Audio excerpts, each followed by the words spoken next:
മുത്തശ്ശിയെ കൊന്നത് കർണനാണെന്ന് ഞാൻ അവനോട് പറഞ്ഞതാ. കേക്കണ്ടേ?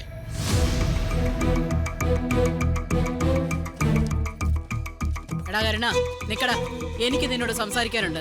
എനിക്ക് കുറച്ച് തിരക്കുണ്ട്. എന്താണെങ്കിലും പിന്നെ പറഞ്ഞാൽ മതി. നീ എങ്ങോട്ടാ പോകുന്നതെന്ന് എനിക്കറിയില്ലേ. ഇങ്ങനെ പോയി പോയി ഭഗവതി ആഭരണത്തിന് കൈവയ്ക്കാൻ തുടങ്ങി. മുത്തശ്ശി, ഞാനൊന്നും കട്ടോണ്ട് ഓടി പോയിട്ടില്ല. ഒന്ന് പത്താക്കനെ നോക്കിയിട്ടുള്ളൂ. ചീട്ട് കളിച്ചാലൊന്നും പത്താകില്ലടാ. ഉള്ളത് മുഴുവനും പോകത്തേ ഉള്ളൂ. എന്തിനെ ഒച്ചാക്കുന്നേ? 10 ദിവസം തിരിച്ചു വെച്ചോളാം. അത് പറ്റില്ല. നാളെ തന്നെ കൊണ്ടുവന്ന് വെക്കണം. ഇല്ലെങ്കിലുണ്ടല്ലോ ഞാൻ എന്റെ കൊച്ചുമോൻ ആദ്യോട് പറയും. നിങ്ങൾ വെറുതെ എന്നെ തടയാൻ നീ ആരടാ? വേണ്ടെന്ന് പറഞ്ഞില്ലേ? മിണ്ടാതിരുന്നോ? വേണ്ടെന്നല്ലേ പറഞ്ഞത്? വേണ്ട. 1000 വർഷമൊന്നും ജീവിക്കാൻ പോകുന്നില്ലല്ലോ. നാണം കിട്ട് ഞാൻ മരിക്കുന്നതിനേക്കാളും അവര് ചാവട്ടെ. നീ ഒരു കാര്യം ചെയ്യും, തള്ളയ്ക്ക് കൊടുക്കുന്ന കള്ളില് എരുക്കം പാലി ചേർക്കണം. കാരണം എന്നോട് പറയുന്ന ആ വീഡിയോ ആദ്യം അയച്ചു കൊടുത്തു. എന്താടാ ഇത്? കൊന്നു കളഞ്ഞാണല്ലേ?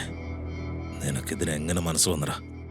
കാശിന് വേണ്ടി നീ എന്ത് വേണമെങ്കിലും ചെയ്യുമല്ലേ? ആ പട്ട എന്താ? അത് കഴിഞ്ഞ് സംസാരിക്കാം.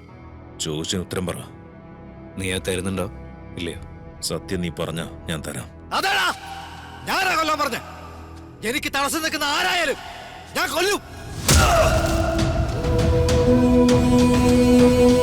ഇന്നലെയാണ് കഞ്ചാവ് കേസിൽ വന്ന് പെട്ടത്. ഇപ്പൊ എന്നെ കൊല്ലാൻ വേണ്ടി നടക്കുക അവൻ. ഇനി ആരൊക്കെ കൊല്ലും ആവോ?